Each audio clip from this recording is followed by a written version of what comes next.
Hi everybody, Randy Littleson, Chief Marketing Officer at Conga, and today I'm excited to be joined by Mauro Caputi.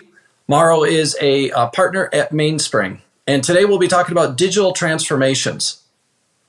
Let's start with this. What important trends from today's digital transformation environment are impacting the middle office? Terrific. Thank you, Randy. For those of you that don't know what middle office means, it's really the space and discipline that sits squarely between the front office and the back office. If you consider customer-facing capabilities as your front office and the ability to fulfill transactions, whether it's manufacturing, order fulfillment, accounts receivable and or payable, all those represent the back office. The middle office is the set of disciplines that sit between the front and back office and consist of disciplines like contract lifecycle management, CLM, or configure price quote, CPQ, or supplier relationship management, SRM. It's really the space that bridges the gap between the front and back office. And so for that reason, it's why we're seeing such a prominent, why the middle office is taking such a prominent role in digital transformations today. One of the important trends related to the supply chain challenges that we experienced during COVID, and now that we're also still experiencing as it relates to the economic and political turmoil that we're seeing in the world today, it's become increasingly clear that in order for companies to continue to succeed and minimize and mitigate against the risk of a supply chain disruption, it's important to establish more vertical integration with the suppliers and customers that it works with today.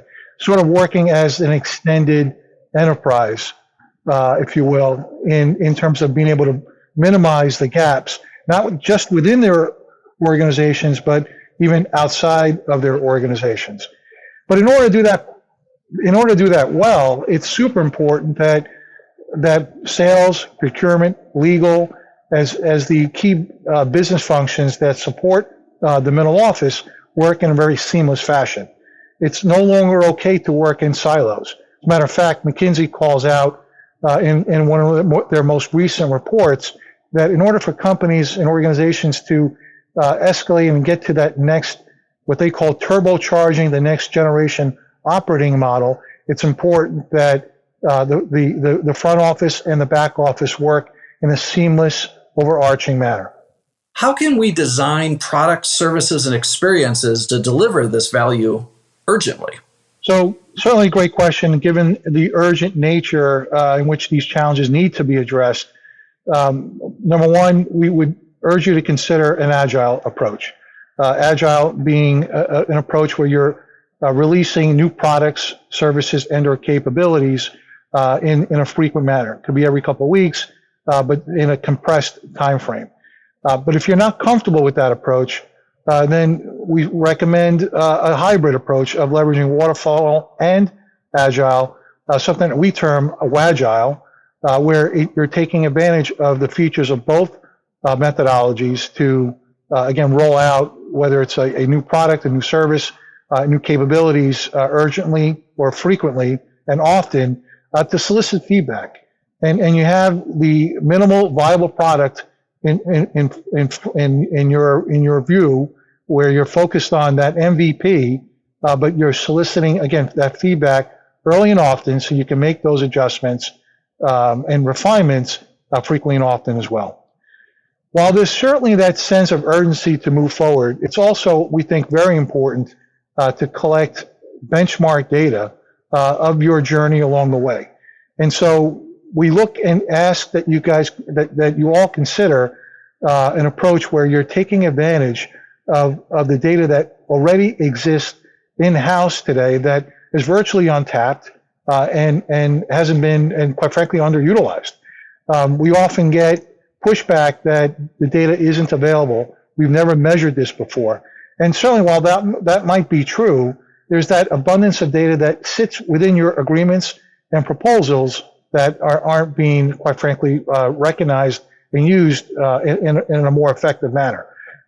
Data such as the average duration of your agreements, the types of discounts and payment structures that might be contained within those agreements, how your current agreements deviated from your standard templates. Those are some examples of data that can be used as part of this analysis and used to establish that benchmark. For example, one of our global financial services institutions, we worked very closely with gathering all their buy-side contracts from a variety of different repositories and locations and formats because they didn't have a really good sense of the risk exposure and the payment terms that existed within their buy-side agreements.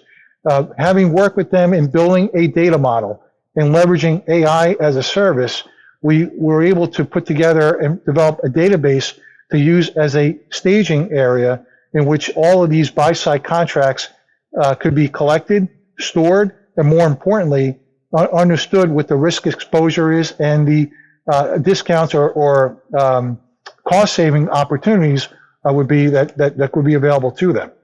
So this all began even prior to the start of a digital transformation program that focused on CLM.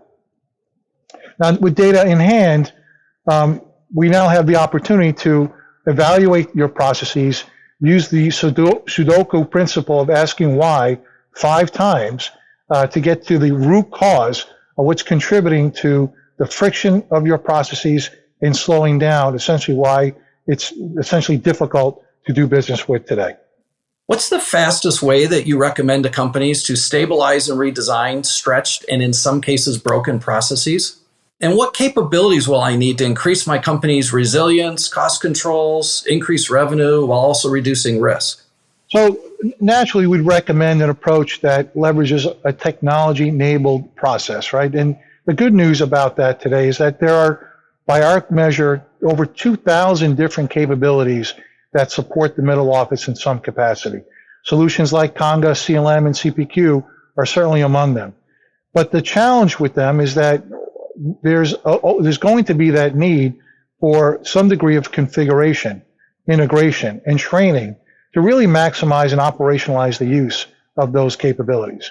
And so while it might take a few weeks, maybe months, but certainly in many cases a few weeks to implement those capabilities, it's important that you work with a systems integrator that has that experience in those requisite technologies. So now that you've established the benchmark KPIs and you selected those key capabilities to support your processes, you're now ready to implement. However, before you even begin to implement, it's super valuable to be able to leverage those capabilities even before they go live. And so solutions or capabilities like AI or RPA or business intelligence or analytics, there could be useful capabilities that could derive process insights about your current state today above and beyond insights that you would not normally receive just based on your gut alone. So insights such as looking at your contracts, which clauses are redlined the most and require approvals as a result of the fact that they get redlined the most, as opposed to saying that every contract needs to be reviewed, or which alerts and notifications are most essential to running the business, rather than saying I want to see all alerts and notifications, which again, it could be an area in which slows down the process and provides a source of friction. You're really looking at those key alerts and notifications that really matter and are most relevant to your business. So rather than relying, again, on your gut check and ways in which the process can be improved based on your prior experience, in which in most cases is your most recent experience, let's look at and collect this data empirically and start to derive those process insights so that we can make very solid and good decisions during the implementation, not just once the capabilities have gone live. How can I set priorities and organize to direct all of this activity? Right, and that's the natural question that we get asked: where and how do we begin our digital transformation journey? As I think stated a number of times, it's super important and helpful to start collecting and analyzing your analog data, which you'll find again in your contracts and proposals. And this analog data will help you formulate a fact-based hypothesis of where value can be attained in relation to your business objectives that help minimize friction within your operations.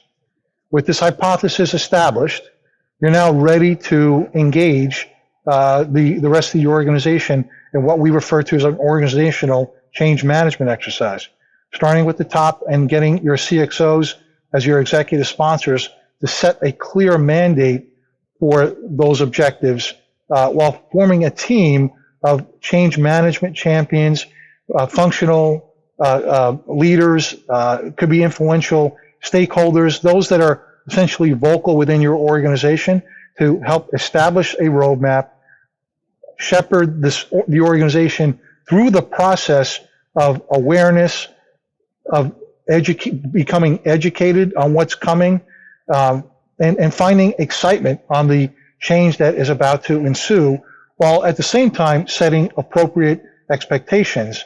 And then, of course, naturally migrating or evolving towards embracing and institutionalizing that change once those capabilities are implemented.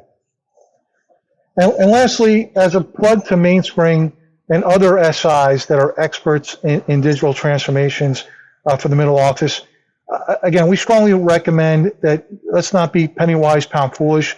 While you certainly might be determined to lead the digital transformation effort, and we certainly support that, it's super important that you begin at least with the first phase implementation with an SI that has the experience with those said technologies. And if you are, again, determined to lead the this digital transformation effort, leverage that phase one and shadow the SI so you are able to perform the subsequent phases in a more effective and efficient manner. Because, as Gucci once said, quality is remembered long after price is forgotten. So with that, thank you again for the opportunity to share our point of view around middle office digital transformations. Mauro, thank you for the insights. Thank you for joining us, and we invite you to learn more at conga.com.